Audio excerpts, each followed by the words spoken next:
नमस्कार, मैं उषिता। बिहारी न्यूज में आपका स्वागत है। आज है 2 अप्रैल, दिन गुरुवार।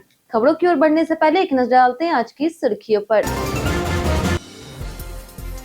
पटना हाईकोर्ट ने टेक्निकल असिस्टेंट के 53 पदों पर निकाली भर्ती। लिखित परीक्षा और स्किल टेस्ट के आधार पर होगा चयन। 30 अप्रैल तक कर सकते हैं आवेदन।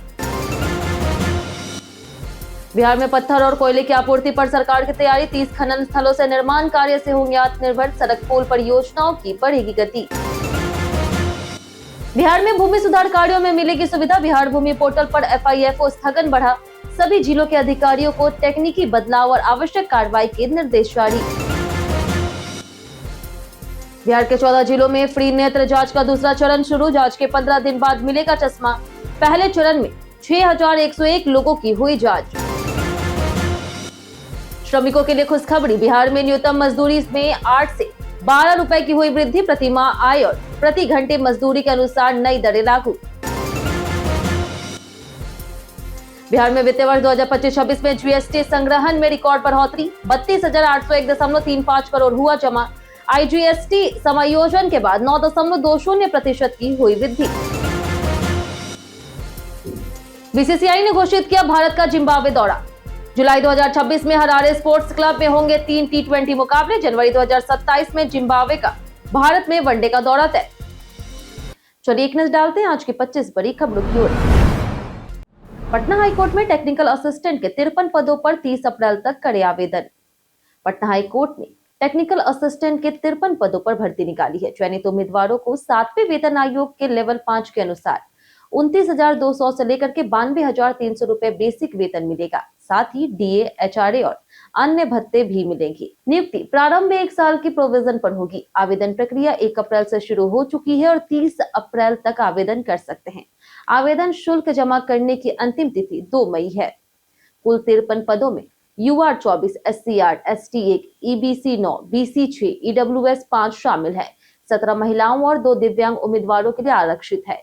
आवेदन केवल ऑनलाइन patnahighcourt.gov.in पर होगा। चयन लिखित परीक्षा, स्किल टेस्ट और दस्तावेज सत्यापन के आधार पर होगा।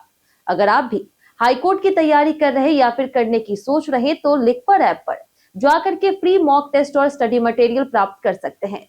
इसके लिए आप गूगल प्ले स्टोर या फिर ऐप स्टोर से ऐप प्राप्त करें। हनुमान जयंती के दिन पूजा का जाने शुभ मुहूर्त। आज देश भर में हनुमान जयंती मनाई जाएगी, जो चैत्र शुक्ल अष्टमी तिथि को आती है। इस दिन हनुमान जी का जन्म हुआ था। पूजा के लिए इस साल 4 बड़े शुभ मुहूर्त है। ब्रह्म मुहूर्त सुबह 4:38 से 5:24 तक। पहला मुहूर्त है 6:10 से 7:44। अभिजित मुहूर्त दोपहर 12 बजे से लेकर के 12:50 और दूसरा मुहूर्त शाम 6:39 से रात 8:06 तक। हनुमान जयंती पर मंगल मीन राशि में गोचर करेंगे। ध्रुव योग सुबह तक और हस्त नक्षत्र शाम तक रहेगा। पूजा में हनुमान जी की प्रतिमा पर लाल सफेद वस्त्र, दीपक, सिंदूर, चंदन, पंचामृत और चोला चढ़ाना शुभ माना जाता है। यहाँ बताई गई किसी भी जानकारी पर अमल करने से पहले संबंधित विशेषज्ञ की सलाह अवश्य ले। बिहार में 2025-26 में GST संग्रहण में रिकॉर्ड बढ़ोतरी हुई दर्ज। बिहार में वित्तीय वर्ष 2025-26 में GST संग्रहण में बड़ा उछाल आया।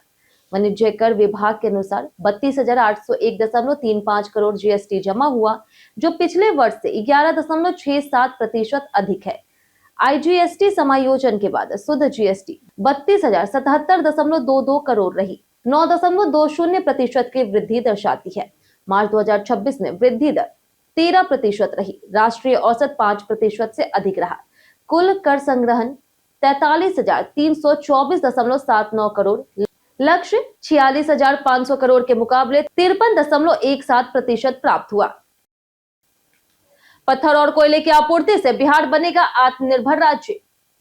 बिहार सरकार निर्माण कार्यों के लिए पत्थर की आत्मनिर्भर आपूर्ति सुनिश्चित करने के लिए 30 खनन स्थलों की योजना बना रही। इससे दूसरे राज्य पर निर्भरता खत्म होगी, निर्माण लागत घटेगी और सड़क पुल जैसी परियोजनाओं की गति बढ़ेगी। उप मुख्यमंत्री विजय कुमार सिन्हा के अनुसार खनन विभाग तेजी से काम कर रहा। बालू घाटों की नीलामी से राजस्व बढ़ा। सरकार पर्यावरण संतुलन बनाए रखने और पारदर्शी प्रक्रिया अपनाने पर जोर दे रही। कोयले की व्यवस्थित आपूर्ति से लघु उद्योगों को फायदा मिलेगा। यह कदम आत्मनिर्भर बिहार और आर्थिक मजबूती की दिशा में अहम है। बिहार भूमि पोर्टल पर एफआईएफओ स्थगन अब 30 जून तक बढ़ा। बिहार सरकार के राजस्व और भूमि सुधार विभाग ने बिहार भूमि पोर्टल पर एफआईएफओ यानी कि फर्स्ट इन फर्स्ट आउट व्यवस्था को फिलहाल स्थगित कर दिया।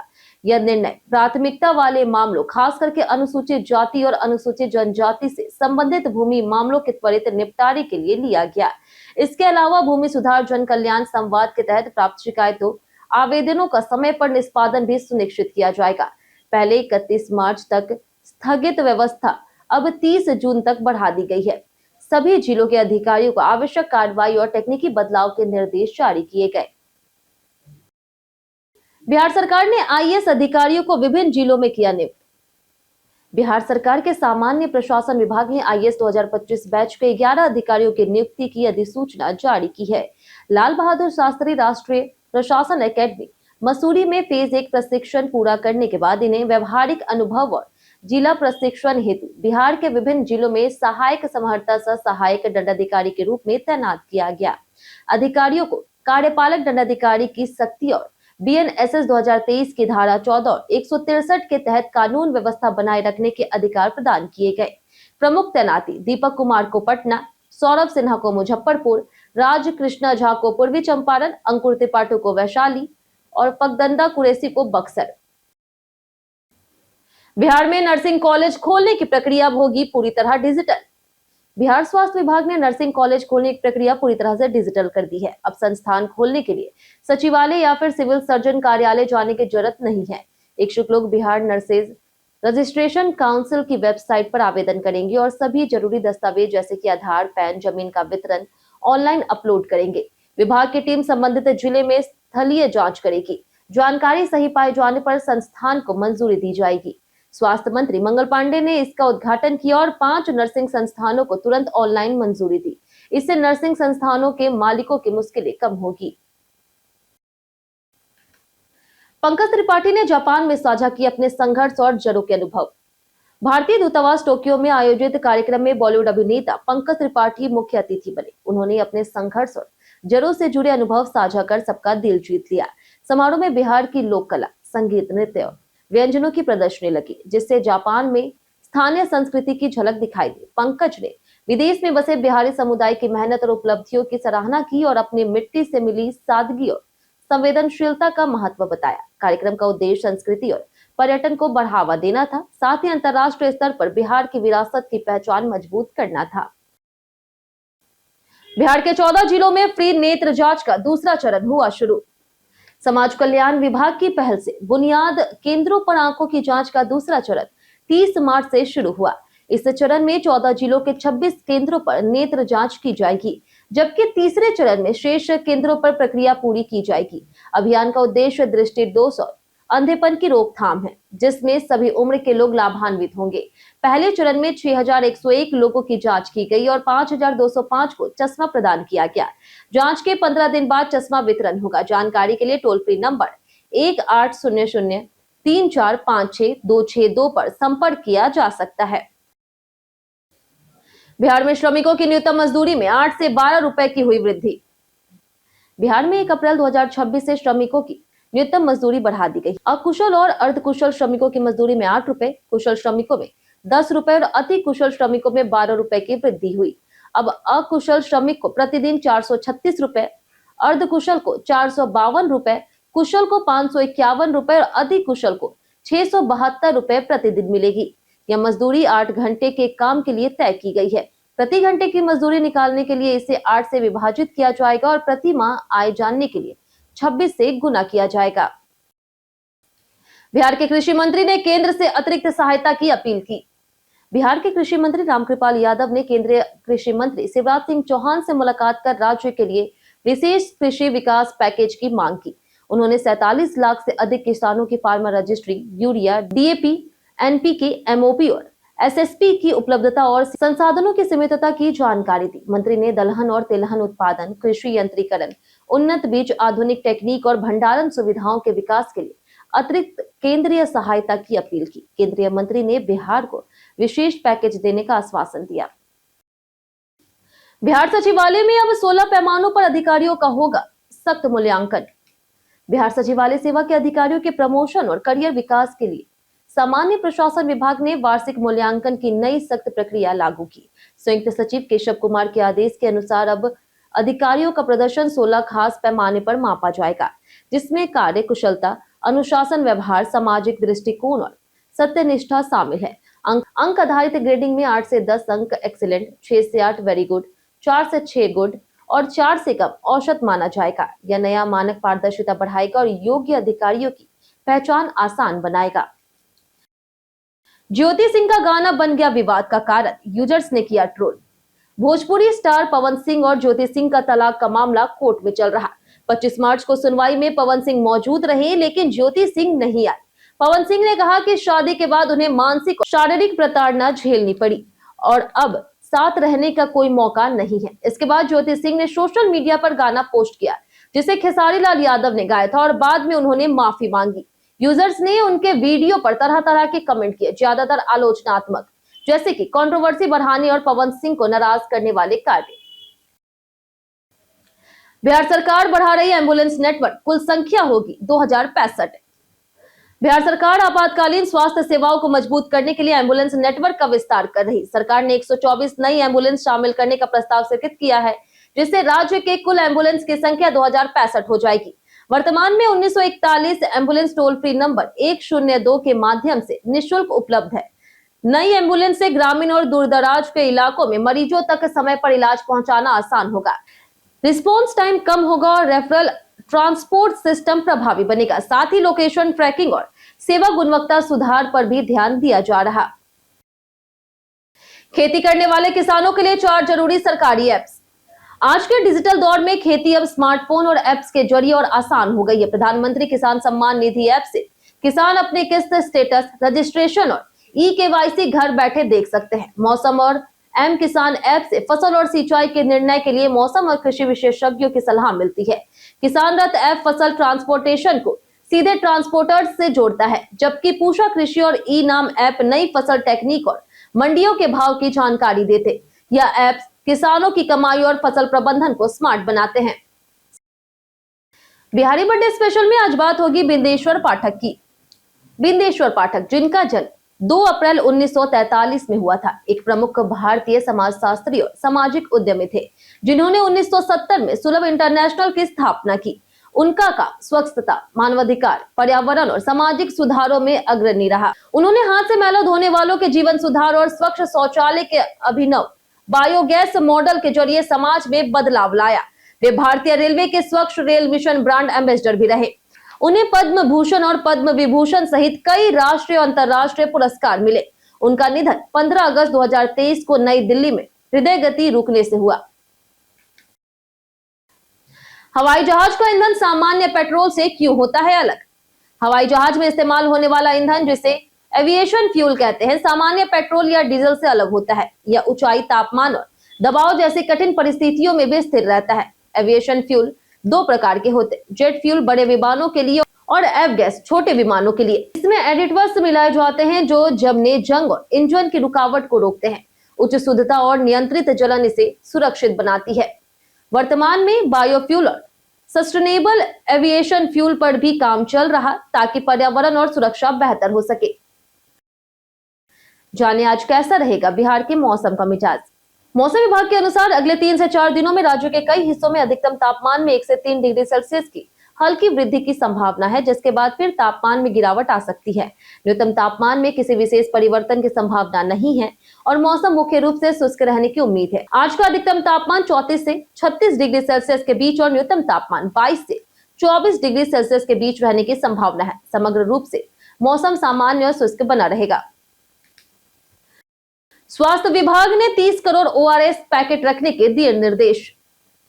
गर्मी बढ़ने के साथ डायरिया रोकथाम को लेकर के स्वास्थ्य विभाग ने तैयारी शुरू कर दी है। जून जुलाई में डायरिया का प्रकोप बढ़ता है, खासकर बच्चों, गर्भवती महिलाओं और बुजुर्गों में। राज्य स्वास्थ्य समिति ने 30 करोड़ से अधिक ORS पैकेट और जिंक टैबलेट तैयार रखने के निर्देश दिए। सिविल सर्जनों को 6 अप्रैल तक ऑनलाइन मांग करने और 15 मई तक सप्लाई सुनिश्चित करने को कहा गया। ORS और जिंक बच्चों को आशा द्वारा घर पर वितरित होंगे। अस्पतालों में इलाज और कॉर्नर संचालित होंगे। बिहार स्टूडेंट क्रेडिट कार्ड योजना में 7 संस्थानों पर लगी रोक। बिहार स्टूडेंट क्रेडिट कार्ड योजना के तहत शिक्षा विभाग ने 7 शिक्षण संस्थानों के आवेदन रोक दिए हैं क्योंकि उन्होंने कारण बताओ के नोटिस का जवाब नहीं दिया। इन संस्थानों की 6,565 आवेदनों को थर्ड पार्टी वेरिफिकेशन एजेंसी स्तर पर लंबित रखा जाएगा। वहीं पटना और मुजफ्फरपुर के 2 कॉलेजों की भौतिक जांच रिपोर्ट मांगी गई है। नोडल अधिकारी विनायक मिश्र ने टीपीवीए जोन 1 के परियोजना प्रबंधक को निर्देश दिए। शिकायतों और अत्यधिक आवेदन की समीक्षा के बाद संस्थानों की गंभीरता न दिखाने पर जिले में कमेटी बना करके स्थलीय जांच कराने का आदेश दिया गया। अनिल अग्रवाल ने जेपी ग्रुप डील में अडानी पर धोखे का लगाया आरोप। बिहार के उद्योगपति अनिल अग्रवाल ने जेपी ग्रुप की दिवालिया संपत्तियों की खरीद में अडानी ग्रुप के साथ धोखे का आरोप लगाते हुए सुप्रीम कोर्ट में याचिका दायर की। वेदांता का दावा है कि उसकी बोली 1.8 बिलियन डॉलर की थी, जबकि अडानी की 1.5 बिलियन डॉलर की थी। फिर भी बोली को प्राथमिकता दी गई। लेनदारों का कहना है कि अडानी का अपफ्रंट पेमेंट ज्यादा था। विवाद में भारत का फॉर्मूला 1 ट्रैक बुध इंटरनेशनल सर्किट भी शामिल है। कोर्ट की सुनवाई से इस बहुचर्चित 4 अरब डॉलर के डील का भविष्य तय होगा। विजय सिन्हा के नेतृत्व में बिहार खनन विभाग ने राजस्व रिकॉर्ड तोड़ा। बिहार के उप मुख्यमंत्री और खनन मंत्री विजय कुमार सिन्हा के नेतृत्व में खान और भूतत्व विभाग ने वित्तीय वर्ष 2025-26 में रिकॉर्ड 3,592.60 करोड़ रुपए का राजस्व वसूला, जो पिछले साल से 56.39 करोड़ अधिक है। विभाग ने कुल 78 बालू घाट सरेंडर किए, गैर कानूनी खनन पर कड़ी कार्रवाई की और नए टेंडर जारी किए। विजय कुमार सिन्हा ने 30 स्टोन माइनिंग ब्लॉक्स की पहचान कर राज्य की आत्मनिर्भरता और रोजगार बढ़ाने का लक्ष्य रखा। उनके कुशल प्रबंधन और निगरानी से राजस्व वसूली में सुधार और विभागीय पारदर्शिता का बड़ा फायदा हुआ। हरारे में खेले जाएंगे भारत जिम्बाब्वे टी20 मैच। भारतीय क्रिकेट कंट्रोल बोर्ड ने भारत के जुलाई 2026 में जिम्बाब्वे दौरे का कार्यक्रम घोषित किया गया, जिसमें 3 टी20 अंतर्राष्ट्रीय मैच होंगे। यह मैच 23, 25 और 26 जुलाई को हरारे स्पोर्ट्स क्लब में खेले जाएंगे। भारत इस दौरे में टी20 विश्व कप जीत के बाद अपनी लय बनाए रखने और बेंच की ताकत परखने का मौका पाएगा। इसके बाद जिम्बाब्वे जनवरी 2027 में भारत का वापसी दौरा करेगा, जिसमें 3 वनडे मैच होंगे। यह दौरा बीसीसीआई के 2026-27 घरेलू सीजन का हिस्सा है। केरल में चुनाव प्रचार के दौरान तेजस्वी ने दिया विवादित बयान। आरजेडी के कार्यकारी अध्यक्ष तेजस्वी यादव के बयान ने बिहार और राजनीति में हलचल मचा दी।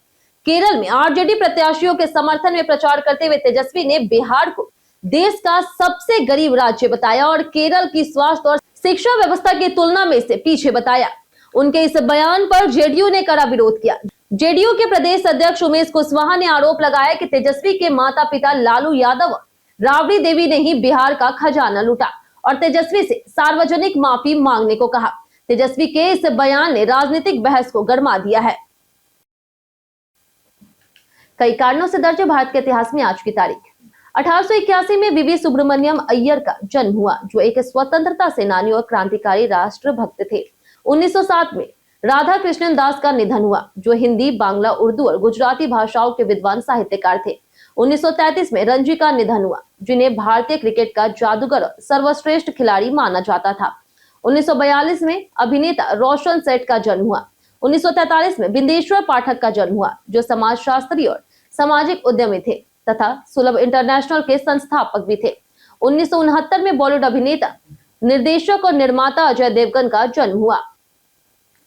हम प्रतिदिन आपसे 5 ऐसे जरूरी सवाल उसके जवाब बताएंगे जो कि बीपीएससी, बिहार पुलिस, दरोगा समेत एसएससी जैसे अन्य प्रतियोगी परीक्षाओं में काम आएंगे। सवाल इतिहास, बिहार स्पेशल, विज्ञान, करंट अफेयर्स और भूगोल से रहेंगे। पूछे गए 5 सवाल में आपने कितना सही जवाब दिया, ये हमें कमेंट करके जरूर बताएं। तो हमारा पहला सवाल है, बिहार का पारंपरिक होली गीत कौन सा है? ऑप्शन ए है फगुआ, ऑप्शन बी है सोहर, ऑप्शन सी है बिरहा, ऑप्शन डी रागिनी। इसका सही जवाब है ऑप्शन ए फगुआ। हमारा दूसरा सवाल है कि चंद्रकांता उपन्यास के लेखक कौन थे? ऑप्शन ए शिव पूजन सहाय, ऑप्शन बी देवकी नंदन खत्री, ऑप्शन सी है शरद चंद्र चट्टोपाध्याय, ऑप्शन डी है जानकी वल्लभ शास्त्री। इसका सही जवाब है ऑप्शन बी देवकी नंदन खत्री। हमारा तीसरा सवाल, पंचायत के सदस्यों को क्या कहा जाता है? ऑप्शन ए है पंच, ऑप्शन बी है सरपंच, ऑप्शन सी है पटवारी, ऑप्शन डी लेखपाल। इसका सही जवाब है ऑप्शन ए पंच।